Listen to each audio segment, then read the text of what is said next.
श्री स्वामी समर्थ. हरतालिकेची पूजा कशी करायची आज मी तुम्हाला या व्हिडिओमध्ये सांगणार आहे.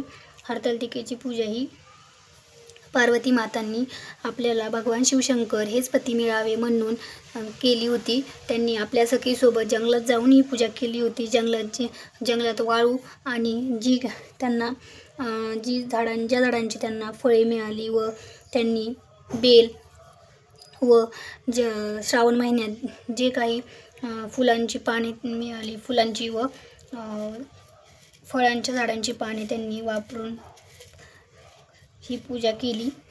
सर्वात प्रथम केव्हा आपण कुठलीही पूजा करतो तर सगळ्यात आधी आपण गणपतींची पूजा करतो. त्यामुळे आधी एका सुपारीला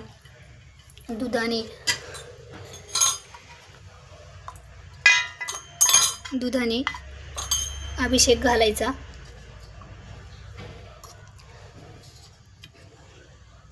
दुधाने अभिषेक घालून झाल्यावर त्यावर पाण्याने अभिषेक घालायचा.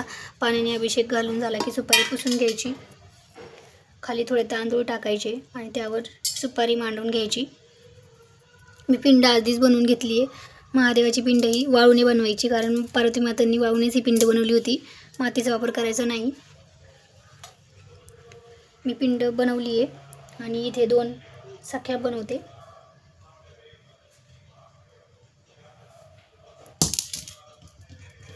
तुमच्याकडे जर मातीच्या सख्या असतील तर हे बनवायची गरज नाही.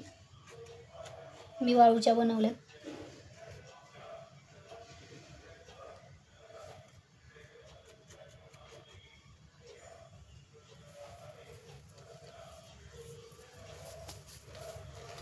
पिंड बनवून झाली आहे, सख्या बनवून झाल्यात. आता आपण पूजेला सुरुवात करतोय. सर्वात आधी गणपतीची पूजा करायची. गणपतीला अष्टगंध लावून घ्यायचा.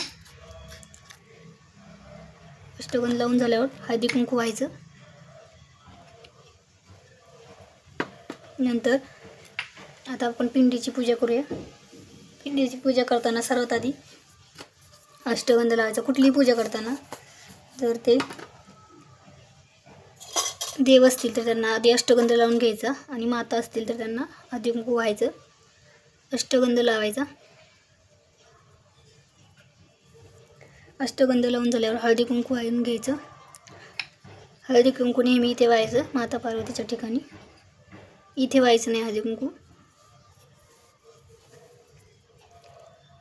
हळदी कुंकू वाहून झालं की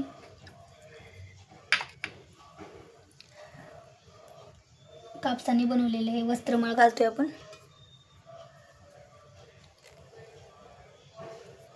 हे बनवायचं हाताने आणि घालायचं. भस्म लावून घ्यायचं.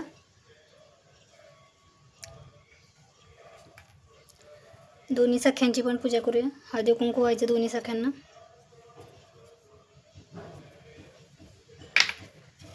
तांदूळ व्हायचे. शंकराच्या पिंडीवर पण तांदूळ व्हायचे. दोन्ही सख्यांना पण वस्त्रमाळ घालून घ्यायच्या.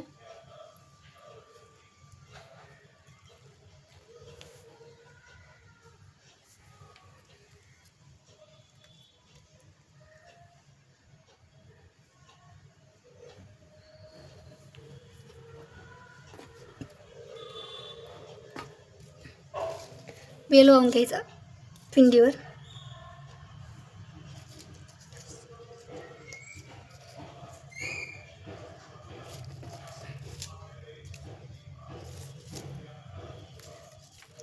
फुलं व्हायची.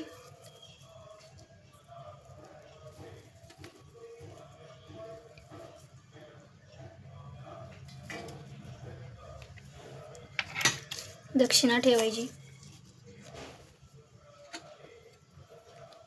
दिवा.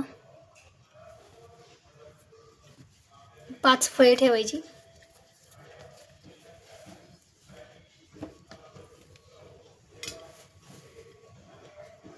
गूळ आणि खोबऱ्याचा नैवेद्य ठेवायचा.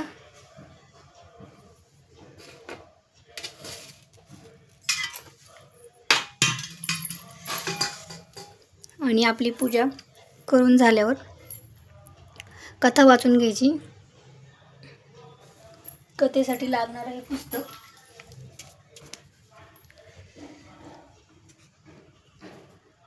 हरतालिका पूजन आणि व्रतकथा यामध्ये हरतालिकेची कथा कथा सांगितलेली आहे, ती वाचून घ्यायची. पूजा झाल्यावर ती वाचायची. उपवास पकडायचा दिवसभर. कोणी कोणी हा उपवास फक्त फळांवर धरतं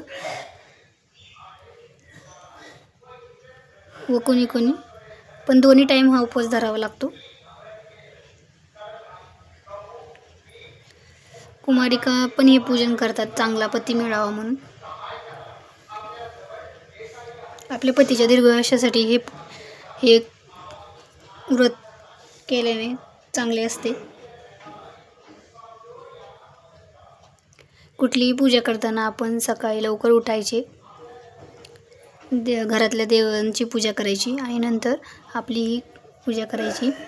आणि पूजा करताना पाटासमोर रांगोळी नक्की काढायची. आणि जेव्हा केव्हा आपण कुठलीही पूजा करतो आपल्याला बसायला आसन घ्यायचं.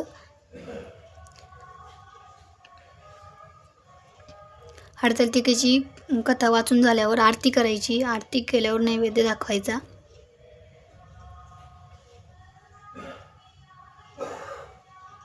श्री स्वामी समर्थ.